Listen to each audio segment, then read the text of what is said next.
93 FM. 93 FM. Radio.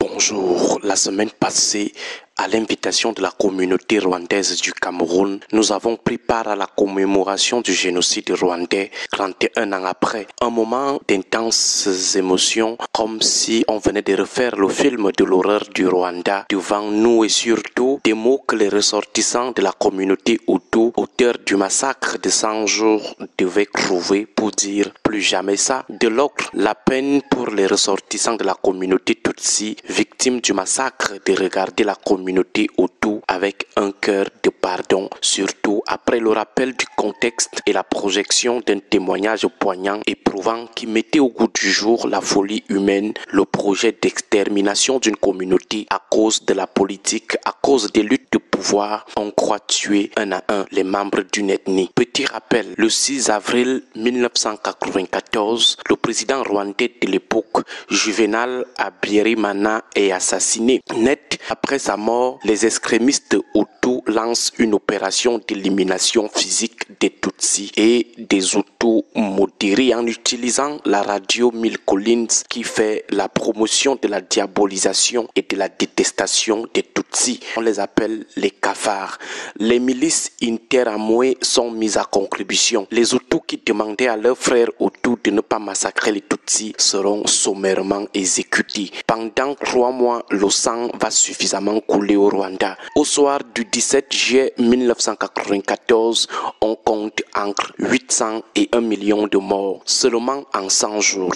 Tout ça à cause du pouvoir. Tout ça à cause aussi des intérêts des puissances étrangères et de l'inaction complice de l'ONU. Ce rappel historique a été présent tout au long de la cérémonie de commémoration de l'an 31 du génocide rwandais. Mais les ressortissants de ces deux communautés ont pu trouver une fois de plus des mots pour dire ensemble plus jamais ça. Moi, Camerounais présent à cette cérémonie, en me refaisant le contexte du génocide et le génocide lui-même, sans oublier les moments de réconciliation, phase la plus palpitante des génocides, je me suis dit, Seigneur, prends pitié du Cameroun, qui vit déjà une barbarie inouïe dans le nord-ouest et le sud-ouest. Plus de 6000 morts depuis 2017. Et si la situation dégénérait en conflit anglophone-francophone, on serait déjà peut-être à plus de 60 000 morts. Si ce Cameroun qui connaît déjà cette barbarie se trouve un jour en situation de génocide, ça ne sera pas seulement 800 000 morts ou 1 million de morts, mais des millions de morts. Parce qu'aujourd'hui, nous n'avons pas seulement une radio Mille Collines, nous en avons plusieurs. Nous avons aussi Internet et les réseaux sociaux qui font marcher à merveille la propagande du tribalisme et du régionalisme. Étant à cette cérémonie, nous nous sommes dit, Seigneur, épargne le Cameroun. Seulement, est-ce que nos pauvres prières de pécheurs avec mention honorable suffisent alors? Non, il faut une implication de tous. En suivant à nouveau le film du génocide rwandais, on réalise que le génocide ne commence pas de manière brusque ou spontanée. Non, c'est un construit. C'est quelque chose qui se prépare des années avant, des décennies avant. C'est une idée, un sentiment, une perception qui naissent, s'entretiennent et se maturent. Sur ce plan, le Cameroun est sur les pas du Rwanda d'avant le génocide. Il fait même mieux que le Rwanda de cette époque. Le tribalisme est décomplexé au Cameroun.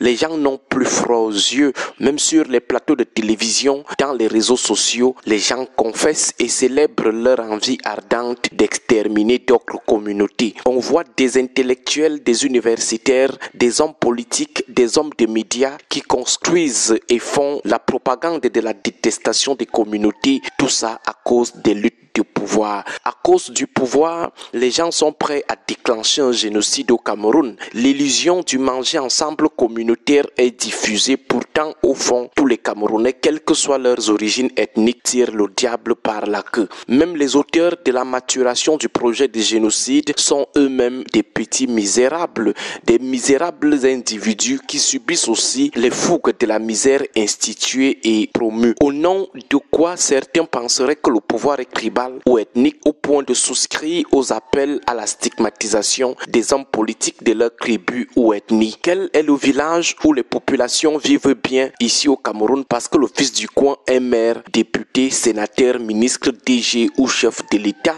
au point où les gens vont se mettre à poser les bases du génocide? Ce que beaucoup doivent comprendre, et surtout les promoteurs de la haine tribale et ethnique, c'est que quand ça cuit, personne n'est épargné.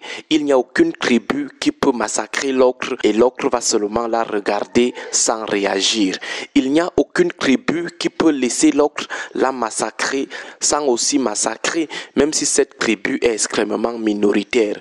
Donc, tout le monde sort perdant de ce genre d'affaires. Vous chassez chez vous, on vous chasse aussi chez les autres. Vous tuez les ressortissants des autres communautés chez vous, les autres tuent aussi vos ressortissants chez eux. Excusez si nous sommes un peu crus ce matin. Nous croyons juste qu'au regard de la tournure que prend la haine tribale et ethnique au Cameroun, il faut parfois utiliser un langage fort, cru, pour faire comprendre aux promoteurs de la détestation des autres communautés que quand ça cuit, personne n'est épargné, aucune communauté belligérante n'est épargnée. Le Rwanda n'a jamais fait un concours pour subir le génocide. Le génocide se construit jusqu'à maturation et le Cameroun n'est pas loin de cette trajectoire. Bonne journée à vous tous. 93 FM.